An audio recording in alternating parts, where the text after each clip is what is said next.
morning. In this particular video, we are going to look upon waves. Now, there has been various definitions about waves which you will find in physics textbooks and internet and other.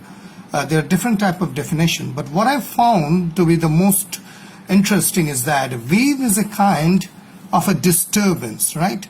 It's a kind of a disturbance which moves along, and it is from the equilibrium state to the next state. So it is a kind of a disturbance. So let us draw what it looks typical to be a kind of a wave, and then we will look forward for the simple definitions and interesting features of waves. So if I take a kind of a this is a wave which I would deal as a kind of a wave which is transverse wave. We will deal with two parts. So let us start with this way and that way and up and down and up and down, and there it goes. There you are. So this is a kind of a transverse waves which is typically there. Now, as you will see in this kind of a wave, if I consider that is a particle which is moving along, let me use a different kind of a color. So this is the particle which is moving along with this waves, this one, and then it is this, and it is here, and it is here, and moving up and down in different direction. Sometimes it is here, sometimes it is here. So you will see that the movement of the particle is in perpendicular to the direction of the propagation of the wave. So if this wave is moving in this particular direction, so this particle is perpendicular to the direction of the propagation of wave. Each wise, this is perpendicular to the direction of the propagation of wave. So this is typically what is called a transverse waves. This is a typical what is called a transverse wave. This is transverse wave. So it is going up and down, and the particle is perpendicular to the direction of the propagation of the wave. Let us take some examples of transverse waves which we know as light. It is an example of a transverse waves. Water, when we throw a kind of a stone on the pond, we see transverse waves going all throughout in these ripples, and also radio waves, which emits, it is a kind of a transverse waves. So the next type of waves which we are going to deal is called a longitudinal waves. It is difficult over pen and paper to show you how a longitudinal waves look like, but still I will try to make a kind of an attempt. So longitudinal waves are a kind of a spring type of a nature, and it goes in this way. It goes in this way. There are two factors which takes place in longitudinal waves. We call, when we put a kind of a thrust, when we swing the spring, or when we are putting up a pressure. So there are two things which are happening. One which is called compression. What is happening? One is called compression, and the second factor is called rarefaction. So a longitudinal waves comprises of compression and rarefaction. And what happens typically is that when you're giving a kind of a push, or you're swinging the spring in this kind part of a direction, so in some part you will find that it is very compressed. So these are the areas where it is very, very, very compressed, right? And these are the parts which is very thin. So compression and rarefaction, these are the two things which is constantly happening, and that is how a longitudinal waves move. So this is the compression part, which is far more dense, and these are the rarefaction parts, which is a little bit looser. So that is how longitudinal waves travel, right? So we are getting compression and rarefaction. This is typically an example of a longitudinal waves. Longitudinal waves. This is a longitudinal wave. So compression, rarefaction. Compression, and this is the way in which it moves. And you will find that the particles in kinds of a transverse waves, as it is perpendicular, it is moving in parallel with the direction of the propagation of the waves. If the particles are in here, you will see it is moving parallel. So in this case, it is parallel. It is parallel to the direction of the propagation of wave. And in this case, this is typically perpendicular to the direction of the wave, right? So what is an example of a longitudinal wave? Say, for example, if I'm standing here and I'm talking to you, so from here what we emit in this way, this is a sound wave. So sound wave is typically an example of a longitudinal wave. So sound wave is typically an example of a longitudinal wave. Now what we learned that what is a wave, we learned that what are the two types of waves are there and how the particles are moving in direction with the waves. Now we are going to look forward for some basic definitions of wave, which would be easier for us to understand. So now if we take a kind of a wave which looks somehow like this, we take a kind of a graph and we draw a nice wave. Obviously we are dealing with transverse waves, so it goes on. So few things you need to notice. First of all, what is called a crest. Now typically on the top you will find where the wave is at its highest peak. This is called a crest. This is the crest. And when it is at its lowest, it is called a trough. So a crest and a trough, and a crest and a trough, that is what our transverse waves moves. Now what we know is an amplitude. Now the vertical distance between the crest and the trough is called an amplitude. So if this is the crest and this is the trough, so we take this to be an amplitude. This would be an amplitude. This would be an amplitude. So the vertical distance between the crest and the trough is called an amplitude. Amplitude is measured in terms of meters. If I take A, it is in terms of meters, right? So typically for this crest and this trough, you will see these are two amplitudes, right? Isn't it? This one and this one. If I take both of these parts, this is going to be typically a two amplitude. So we learned what is crest and a trough and what is called an amplitude. The vertical distance between the crest and the trough is called an amplitude.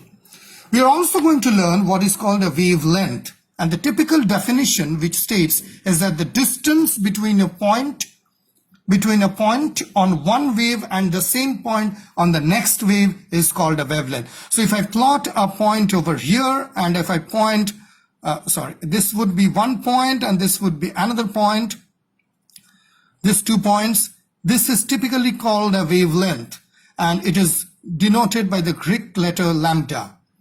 Now note what I told, that the distance between a point on one wave and the same point on the other wave. So if I mention this as a point, I cannot take this as another point. It is not on the same point of the next wave. So if it is here, this is here. If it is here, it would be here. If it is here, it would be between a point on the wave and it should be in the same point on the next wave. So if it is somewhere here, it would be on the same point on the another wave. Now typically what we will also look forward that in case of a wavelength, how it happens for a longitudinal wave. So let us draw an example. This is a transverse wave. So let us draw a typical example of what is called a longitudinal wave. So as we have seen earlier, the longitudinal waves look somewhat like this. So we will roughly draw a figure where things are going like this. And these are the compression areas we learned. And these are the rarefaction areas we have learned, right? So longitudinal waves can be two consecutive compression or rarefaction. So wavelength in this case would be two consecutive compression or rarefaction. So this would be compression. These are the two compressions, right? And these are the two rarefaction. So these are the two areas where it is quite compressed, right? So this is a kind of a wavelength denoted by lambda. And these are the two rarefactions where the density or the compression is not much. So it is called, this is also a wavelength in terms of a longitudinal wave. So longitudinal wave, as because in kind of a transverse wave, remember that a wavelength is the distance between the, between a point and one point on the wave, on the same point of the next wave. In kind of a longitudinal wave, it would be 2 consecutive compressions or 2 consecutive rarefaction. And it is the same lambda which denotes it. Now we are going to look forward for a few more features. So I'm just turning my page in case that you feel disturbed. I'm so sorry for that. So in this kind of a definition, what we are going to do is that we are going to look what is called a displacement, right? So if we take an axis where this wave is happening, nice up and down waves, say for example. Now what we are going to see is that if you take this axis, right, and we are going to show how big the wave is, how big this wave is. So this is a typical kind of an example of displacement. So this is the axis and this is denoted the displacement. So in case that the wave is further going up or the wave is little bit low, the displacement will change accordingly. So displacement is the amount of disturbance from equilibrium produced by the wave. So in case that it is going this would be the displacement. In case that this wave is small, it would be less amount of displacement, and so on. So we have learned what is wavelength, and we have also learned what is frequency. We have learned wavelength and displacement. What we are also going to show here over is what is called a frequency and how it looks like. Now let us take an example that this wave, you take an axis. Say for example, I am measuring time in terms of second because I won't be able to show you the real way. So I am taking this as 1 second. This is the time denoted by the letter T. And what I'm going to show you is that what is the frequency? The number of complete wave passing on a fixed point in 1 second. So for example, I'm starting my clock now. And what I'm trying to do, is that I am trying to make you show how this would look like.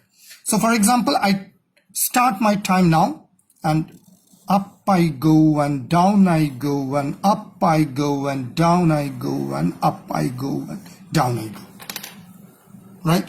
So what we have found over here is that in 1 second, how many waves we find? If this is the time, for example, this is 1 and 2. If I further extend, it would be 3. So 1 and 2. So this is basically the frequency. This is the frequency and it is measured in hertz. It is denoted by capital H and small z. So in 1 second, how many waves we got? We got 2 waves. So the frequency, which is denoted by this letter F, would be 2Hz. That would be 2 hertz. So the time that we have seen how it passes through in 2 seconds, or if it takes further off, it is called the frequency, that is the hertz.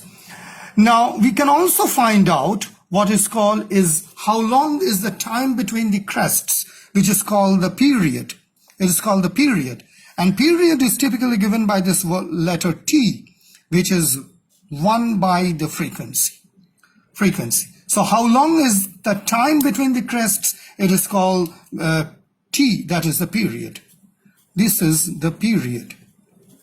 And it is given by 1 by the frequency. So frequency we have already noted by that. Displacement we have already learned. And we have also learned what is amplitude. We have also learned from this particular video, which we have seen earlier, we have learned what is an amplitude. We have also learned what is displacement in case of longitudinal waves and transverse waves. Now we have learned what is a frequency in terms of hertz. So that is basically what I was trying to tell you, that these would be the basics of wave. So let me quickly summarize that what we have learned. I will just draw another wave in order to make things go easier. We go by this. So what we have learned typically in this time is that first for a transverse wave, this is basically called the crest. I'm denoting by C. Just a second, it will be easier for you to see. There you go. This is the trough, that is T, which is the lowest. The distance, the vertical distance between the crest and the trough is denoted by amplitude, which is given by the Greek letter lambda. This is the lambda. The wavelength is the wavelength, the distance between this part, that is the distance between one point on the wave and the same point on another wave is given by lambda, which is the wavelength, which is this part. In case of a longitudinal waves, what we have seen is that if you're drawing a longitudinal wave, the type of compression and rarefaction which we have, so one compression is one wavelength and one rarefaction is another wavelength. Frequency, that we have learned that if we are considering a time, that is if it is moving in this particular way and it is moving like 1 and 2 and 3, and if we take a time lapse in this direction as 3 and it is 1 second, so in 1 second how many 1 and 2 and 3, so we denote frequency as 3 hertz. That is a measure of the frequency. We know displacement in this direction, that is how long or how short the wave it is. We have learned what is amplitude, we have learned what is frequency, we have learned what is wavelength, what is crest and trough. So that actually brings us to the end of the basics of displacement. However, in the next video, what I'm going to do is I'm going to explain you a very important topic, which is called what is the phase of a wave? What is the phase of a wave? So watch out for my next video on what is the phase of a wave. Thank you for watching on the basics of waves. Thank you very much for watching this video.